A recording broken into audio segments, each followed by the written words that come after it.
Subscribe to our YouTube channel and press the bell icon to get the latest updates. किन्नर समुदाय के बारे में तमाम बातें चलती रहती हैं, लेकिन उनके बारे में बहुत कुछ रहस्य ऐसे हैं जो दुनिया को आश्चर्यचकित करते रहते हैं, जिसे हर कोई जानना चाहता है। उनकी दुनिया जितनी बाहर से अलग दिखती है, उतनी ही रहस्यमयी अंदर से भी होती है। इनके रीति रिवाज और संस्कार अन्य धर्मों से भी अलग होते हैं। समाज में इस समुदाय को थर्ड जेंडर, ट्रांसजेंडर और किन्नर जैसे अलग अलग नामों से जाना जाता है। इनके अनगिनत रहस्यों में से आज हम आपको इनके अंतिम संस्कार के रहस्य के बारे में बताने जा रहे हैं। बता दें कि किसी किन्नर का निधन के बाद उसका अंतिम संस्कार बहुत ही गुप्त तरीके से किया जाता है। चौंकाने वाली बात ये होती है कि एक विशेष समुदाय से होने और मूल समाज से अलग दिखने वाले इन किन्नरों का निधन होता है तो इनके समुदाय के बाहर किसी गैर किन्नर से छिपाया जाता है।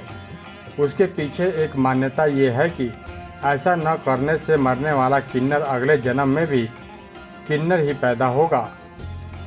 जबकि दूसरी चौंकाने वाली बात यह है कि इनके शव को अग्नि नहीं देते हैं बल्कि दफनाया जाता है। किन्नरों के निधन के बाद उनके अंतिम संस्कार से पहले उनके शव को जूते चप्पलों से पीटा जाता है। और दूसरी बात यह है कि इनकी शव यात्रा दिन के समय नहीं बल्कि रात के समय में निकाली जाती है। इस समुदाय में किसी भी किन्नर के निधन के बाद पूरा समुदाय एक हफ्ते तक खाना नहीं खाता है। अगर बात करें किन्नर समाज की सबसे बड़ी विशेषता की तो किसी भी किन्नर के निधन के बाद उनके समुदाय में कोई भी मातम नहीं मनाता है।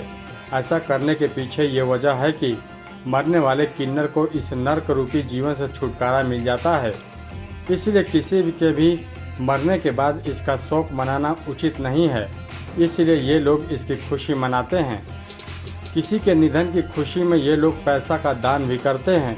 किन्नरों के संबंध में आम लोगों को बहुत कम जानकारी होती है, लेकिन इतना मालूम हुआ है कि कुछ किन्नर तो जन्मजात होते हैं, लेकिन कुछ ऐसे भी होते हैं जो पहले पुरुष पैदा होते हैं लेकिन बाद में वो खुद की मर्जी से किन्नर बन जाते हैं। किन्नरों के आराध्य देव अरावन हैं, जिनसे वो अपने साल में एक बार शादी करते हैं। ये शादी सिर्फ एक दिन के लिए होती है और ऐसी मान्यता है कि अगले दिन उनके आराध्य देव का निधन हो जाता है, जिसके कारण उनका वैवाहिक जीवन उसी दिन खत्म हो जाता है।